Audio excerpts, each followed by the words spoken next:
Good afternoon and welcome to the Clergy Check-in for this Monday, July 6th.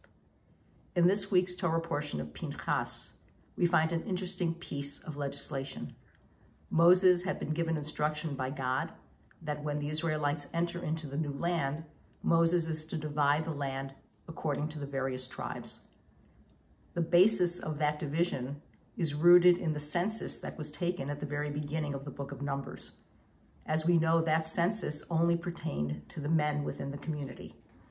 In this week's portion, the 5 daughters, kind of like Tevye, a fiddler on the roof, the daughters of Tzalafachad, come to Moses and plead their case, indicating that they have no brothers, and therefore, if they couldn't inherit the land, it would be lost for their family. Moses goes before God. God agrees with the daughters and agrees that the land will be given to them. But the story doesn't end there.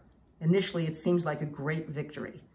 But later in chapter 36, the men of the Israelite community step forward and argue that if the daughters marry outside of the tribe, therefore the land would be lost for all times because the inheritance rights of that land would now go to their husband's tribe.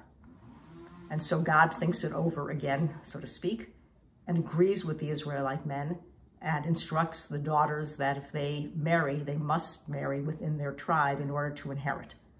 The daughters agree, and in fact, in the book of Joshua, the land is divided. Even though it's not a total win, it clearly is a statement of a consideration of land rights that didn't exist in that time within the general community, let alone within the Israelite community, and eventually it's a win-win for all.